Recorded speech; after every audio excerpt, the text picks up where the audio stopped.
Baik, di sini saya akan menjelaskan terkait evaluasi kinerja aparatur sipil negara. Secara singkat, evaluasi kinerja aparatur sipil negara adalah penilaian secara periodik pelaksanaan pekerjaan seorang aparatur sipil negara. Dalam penilaian penyelesaian uraian pekerjaan, penilaian menggunakan standar sebagai alat ukur hasil yang dicapai dan perilaku yang dilakukan, baik di dalam maupun di luar pekerjaan seorang karyawan.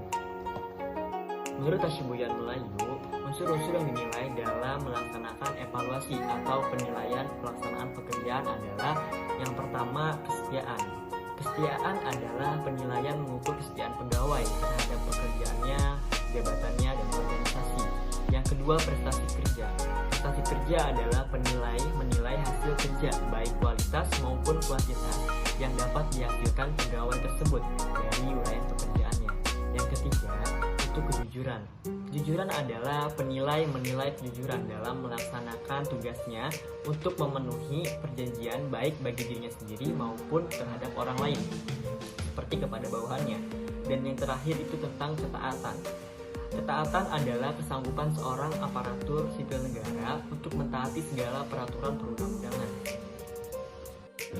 Baik, untuk selanjutnya yaitu pentingnya evaluasi pada kinerja PNS. Jadi setiap instansi yang melakukan aktivitas pekerjaan memiliki pegawai yang melakukan tugas untuk mencapai target kinerja, yang dimana para pegawai dituntut untuk dapat melaksanakan tujuan atau program yang telah diemban oleh instansi yang bersangkutan. Dan bukan hanya itu saja, pegawai juga harus mampu membuat kegiatan yang dapat digunakan untuk pijakan dalam mencapai tujuan atau program yang telah ditentukan. Dan juga keluaran atau output yang dihasilkan juga harus jelas dalam menunjang ketercapaian tujuan atau program yang telah dimaksud. Yang apabila kegiatan tidak bisa mengarah pada tujuan atau program yang telah direncanakan, maka dapat dikatakan kegiatan itu tidak berguna atau jauh dari sasaran. Oleh sebab itu perlu adanya sistem evaluasi untuk mengarahkan supaya kegiatan yang dilaksanakan sesuai dengan tujuan atau program yang telah diharapkan. Yang dimana penilaian kinerja pegawai PNS ini atau pegawai negeri sipil ini merupakan salah satu faktor penting dalam sistem manajemen kinerja PNS yang menjadi dasar hukum penilaian kinerja PNS yang berawal dari Undang-Undang Nomor 5 Tahun 2014 tentang Aparatur Sipil Negara atau ASN. Yang selanjutnya, peningkatan kualitas sumber daya aparatur sipil negara ini menjadi sangat penting dan perlu dilakukan secara terencana, terarah, dan berkesinambungan dalam rangka meningkatkan kemampuan dan profesionalisme. Selanjutnya yaitu sasaran dan pengembangan kualitas sumber daya aparatur sipil negara ini menjadi berguna untuk meningkatkan kinerja operasional pegawai dalam melaksanakan tugas-tugas pemerintahan. Yang selain itu, kualitas dari sumber daya aparatur sipil negara yang tinggi akan bermuara pada lahirnya komitmen yang kuat dalam penyelesaian tugas-tugas sesuai dengan tanggung jawab dan fungsinya masing-masing secara lebih efisien, efektif, dan produktif. Baik, saya akan melanjutkan materi sebelumnya, yakni mengenai evaluasi kinerja ASN. Nah, evaluasi yang baik akan menghasilkan efektivitas dan efisiensi. Efektivitas adalah kunci dari kesuksesan suatu organisasi. Istilah efektivitas itu sendiri sangat bervariatif, di mana penjelasannya dapat menyangkut berbagai dimensi yang memusatkan perhatian kepada berbagai kriteria evaluasi. Efektivitas adalah ukuran berhasil tidaknya pencapaian tujuan organisasi. Apabila suatu organisasi berhasil mencapai tujuannya, maka organisasi tersebut telah berjalan dengan efektif. Selain efektif, organisasi juga dapat berjalan secara efisien. Nah, menurut Dwianto dan kawan-kawan, efisiensi pelayanan adalah perbandingan terbalik antara input dan output pelayanan. Secara ideal, pelayanan akan efisien apabila birokrasi pelayanan dapat menyediakan input pelayanan, seperti biaya dan waktu pelayanan yang meringankan masyarakat pengguna jasa. Demikian pula pada sisi output pelayanan, birokrasi secara ideal harus dapat memberikan produk pelayanan yang berkualitas, terutama dari aspek biaya dan waktu pelayanan. Nah, jasa pelayanan yang baik dan prima akan dirasakan oleh masyarakat apabila instansi maupun perusahaan yang menyediakan jasa pelayanan tersebut benar-benar dapat melayani secara santun dan profesional dengan kualitas standar pelayanan prosedur yang baik, lancar, aman, tertib, ada kepastian biaya dan waktu, serta hukum atas jasa pelayanan yang telah diberikan. Masyarakat akan merasakan kepuasan apabila menerima pelayanan yang baik dan profesional dari penyedia pelayanan.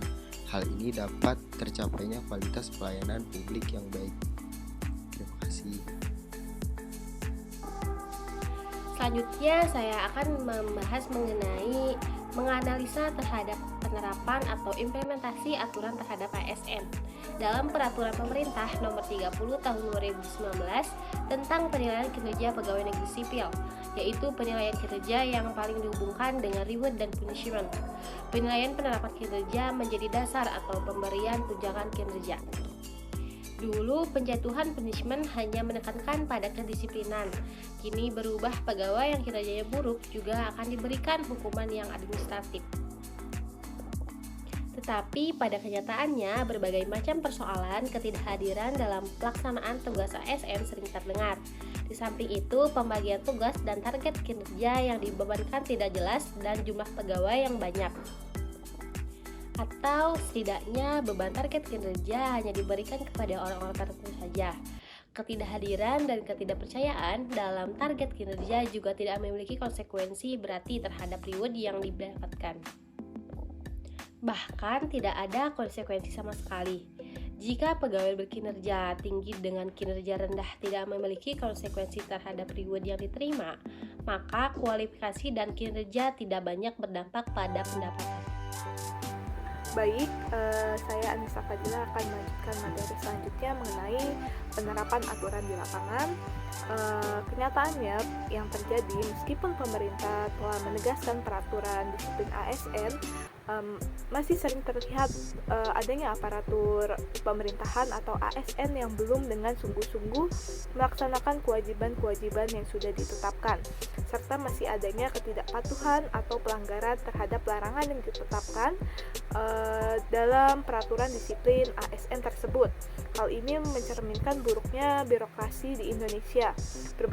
Berbagai macam isu publik mengenai birokrasi yang berbau miring, seperti yang dikatakan oleh ahli bahwa birokrasi di Indonesia merupakan birokrasi yang statis, di mana kurang sensitif terhadap perubahan lingkungan sosialnya dan cenderung kaku pada pembaharuan, sehingga berpotensi menimbulkan maladministrasi yang menjurus kepada korupsi, kolusi, dan nepotisme atau KKN.